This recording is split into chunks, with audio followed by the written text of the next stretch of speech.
अस्सलामुअलैकुम, कैसे हैं आप सब। मैं ठीक ठाक हूँ अल्हम्दुलिल्लाह और उम्मीद करती हूँ आप सब भी ठीक होंगे। Welcome to Gudiya's vlog.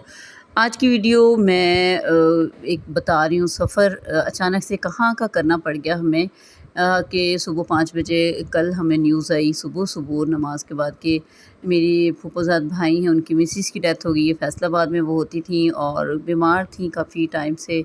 तो फिर मेरे हस्बैंड ने छुट्टी की और जी हम 7 बजे घर से निकल गए थे, क्योंकि 3 से 4 घंटे का सफ़र था हमारा वो फैसलाबाद तक का जाने का। तो उसी दिन हमने फिर वापस भी आना था, क्योंकि मेरे हस्बैंड ने ऑफ़िस जाना था, बच्चों ने स्कूल जाना था। तो अचानक से जब न्यूज़ आती है तो एकदम बहुत ज़्यादा परेशानी होती है। और जिन बच्चों की माँ चली जाती है और वो अनमैरिड हो ना, ख़ास तौर पे, या छोटे हों या अनमैरिड हों, तो बहुत ज़्यादा परेशानी होती है। इनके बच्चे भी अभी 2 बच्चियाँ थी, 2 बेटे 2 बेटियाँ थी। दोनों बेटियों की शादी हुई थी, लेकिन अभी 2 बेटे थे जिनकी शादी अभी करनी थी।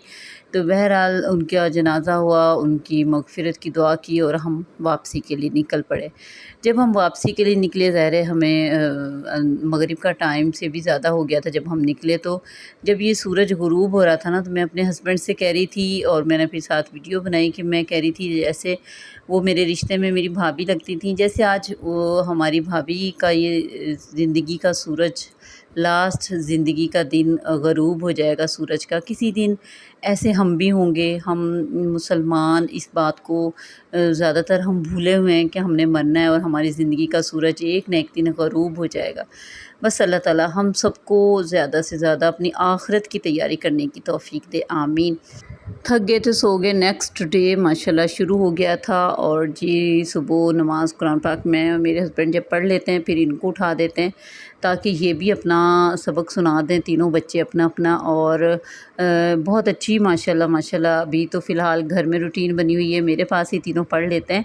लड़कों को पढ़ाना और कंट्रोल करना, चाहे वो स्कूल का काम हो यानी ट्यूशन वाला काम हो या कुरान पाक पढ़ाने वाला काम हो, होता मुश्किल ही है। लेकिन जब से स्कूल ओपन हुए ना, इस्माइल छोटा बच्चा है ना, तो ज़रा जाने में थोड़ा कभी कहीं लेट जाता है तैयार होके, कभी कहीं लेट जाता है। अभी ऐसा लगता है इसका जाने का सही से दिल रूटीन में नहीं आ रहा जब से स्कूल ओपन हुए हैं।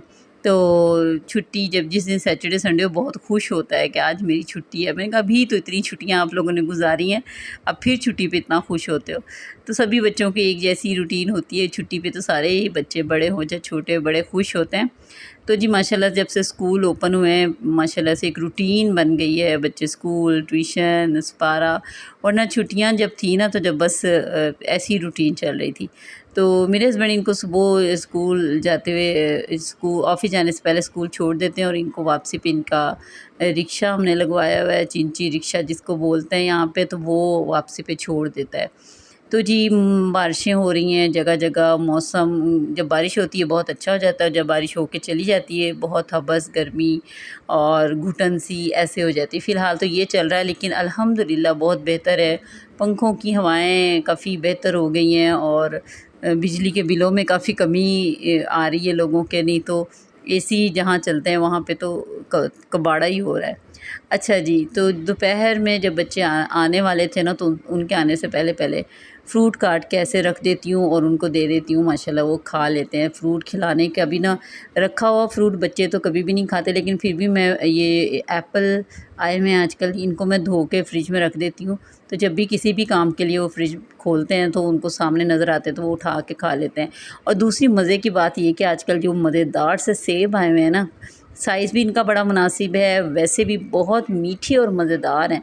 मैं अपनी डाइटिंग में एक सेब लेती हूँ, उस सेब से मुझे मज़ा आ जाता है कि सारी मिठास वो पूरी कर देता है। इतना छोटा सा पिद्दा सा होता है, लेकिन मज़े का बहुत होता है।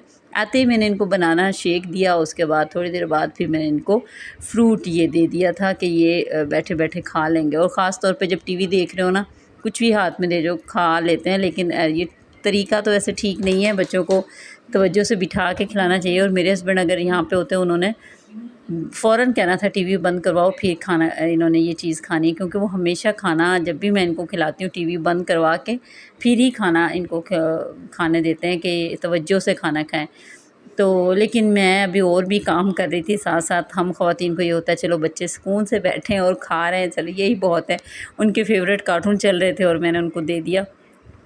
तो जी वो साथ साथ खाने लगे। बड़ा बेटा नज़र नहीं आ रहा था, तो मैं उसको ढूंढ रही हूँ इधर उधर कि वो कहाँ चला गया। बाहर उसका उनके मुर्गे हैं, मुर्गियाँ हैं, मैंने कहा शायद उनके पास है, लेकिन वो वहाँ पे भी मुझे नज़र नहीं आया। मौसम कभी हो रहा था धुंधला धुंधला सा और कभी उदास उदास सा, और इस उदासी में ना मुझे तो अपनी अम्मी बहुत याद आती हैं। दिल करता है बस मेरी अम्मी हो और मैं हूँ और मेरे सारे दिल के बोझ हल्के हो जाएं। अल्लाह का शुक्र है कोई ऐसा बोझ भी नहीं है, लेकिन जो मेरी और मेरी अम्मी की दोस्ती थी ना, वो मैं बस अल्फाज में तो आपको बता ही नहीं सकती। मैं एक एक छोटी छोटी बात अपनी अम्मी से शेयर करती होती थी। तो जी कोई बात नहीं, अब मैं अपनी अल्हम्दुलिल्लाह अपनी बहनों से हर बात शेयर करती हूँ। तो जी आज मेरी तरफ आ रहे थे मेहमान छोटे-छोटे से मेहमान थे, मतलब मेरे हस्बैंड के कज़न थे सारे, और जी वो थे, कोई फर्स्ट ईयर में था, कोई 10th में था, कोई सेकंड ईयर में था, यानी 5 लड़के थे और बिल्कुल वो आउटिंग के लिए निकले हुए थे और सभी के घरों में जा रहे थे। अचानक से फ़ोन आया मेरे हस्बैंड को कि भाई हम आपसे मिलने आ रहे हैं। तो मेरे हस्बैंड ने तो बस कहा कि बच्चे आ रहे हैं तो फटाफट बच्चों की फ़ेवरेट चीज़ें बना लो। जो मुझसे हो सका 1 से डेढ़ घंटे में मैंने सब कुछ रेडी किया। चना चाट सारा कुछ मेरे पास बॉयल रखा होता है, क्योंकि मैं आजकल डाइटिंग पे हूँ, तो फिर मैंने चना चाट खूब खुली-डुली भर के बाउल बना दी कि चलो बच्चे बड़े-बड़े हैं खा जाएँगे सारी, और उन्होंने वाक़ई में फ़िनिश कर दी। वो कह रहे हैं सबसे अच्छी पूरी दावत में सबसे अच्छी आपकी चना चाट थी। अच्छा जी, उसके बाद मेरे हस्बैंड की फ़ैमिली की तरफ से आ रहे थे, और मीठा कैसे ना बने, और मीठा मैंने वो बनाया जो जल्दी बन जाए। सेवइयों का ज़र्दा ज़रा फटाफट बन जाता है, वो बनाया। और जी ये पकौड़ियों वाला रायता बनाया मैंने। और ये इसलिए मैं दिखा रही हूँ कि बस मैं इनको अब सर्व करने लगी थी, बनाते वक़्त तो इतनी हलचल थी कि कुछ भी नहीं रिकॉर्ड कर सकी। और ये थी चिकन की कबाब, चिकन के कबाब, चिकन की टिक्कियाँ कह लें, ये मैं बना के रखी हुई थी। ये भी फ़ौरन फ्राई कर दी। और बॉयल चने मेरे पास रखे हुए थे और कोफ्ते बीफ के थे, तो मैंने जल्दी से मसाला बना के कोफ्ते डाले और जी बॉयल चने डाल दिए। कोफ्ते और जी चने भी बन गए, सालन भी हो गया, और जी पुलाव मैंने सिंपल पुलाव बनाई। जो मैंने कबाब फ्राई किया ना, टिक्कियाँ जो फ्राई की, उसमें जो अंडा बचा ना, उसमें मैंने नमक मिर्च तेज़ करके वो डेकोरेशन कर दी पुलाव की। और जी ये अच्छा-सा एक आइडिया आ गया मुझे, और ये सिंपल पुलाव मैंने बनाई। तो सैलेड भी बना ली जैसे-जैसे फ़ौरन, और ख़ूबसूरत सा एक रेड सा रुमाल जो हमेशा हमारे पास रखा होता है मेहमानों के लिए ख़ास, वो निकाला। उसमें ताज़ा-ताज़ा गोल-गोल मैं रोटियां बना रही थी। मैंने 2 रोटियां बनाई और फिर मैंने रखवाना शुरू कर दिया खाना, कि खाना आप रख दें ताकि वो खा लें। अल्हम्दुलिल्लाह बहुत पसंद आया, खाना खा के वो चले गए। और जी फिर मैं थोड़ी देर रेस्ट करने के लिए लेटी, और रेस्ट मैं कर रही थी। तो मैं आपको बताती हूँ, मेरे छोटे बेटे की आई है स्पाइडरमैन वाली चप्पल, और जी उसको हर वक़्त स्पाइडरमैन बनने का शौक़ चढ़ा रहता है कि भई मैं कहीं चढ़ूँ। अब जगह तो घर में है कोई नहीं, और बड़े भाई उसको ट्रेनिंग दे रहे हैं कि स्पाइडरमैन कैसे चढ़ता है। तो वो फुल कोशिश कर रहा था कि मैं जैसे चप्पल पे स्पाइडरमैन उड़ रहा है तो मैं भी उड़ उड़ जाऊँ कहीं चढ़ के विंडो पे। तो मैं लेटी-लेटी इनके तमाशे देख रही थी, बाहर भी नहीं जाते, और अभी छोटे हैं, मैं बाहर नहीं निकालती घर से, तो कहाँ क्या करें। वो जो ट्यूशन से आके उन्होंने थोड़ी बहुत अपनी एक्टिविटीज़ करनी होती हैं। अच्छा जी, इनके कान क्यों पकड़ाए गए हैं? क्योंकि इन्होंने अपने बड़े भाई से बदतमीज़ी की थी, लड़ाई की थी, इसलिए इनके बाबा को आते ही उसने बताया कि ये बाबा इन दोनों छोटों ने मुझसे बदतमीज़ी की है। बाबा ने खूब चप्पल लेके डराया, धमकाया। ये था मेरा आज का व्लॉग। उम्मीद है आप लोगों को अच्छा लगा होगा। बहुत शुक्रिया आपका व्लॉग देखने का। कल तक लिए दें इजाज़त। अल्लाह हाफ़िज़।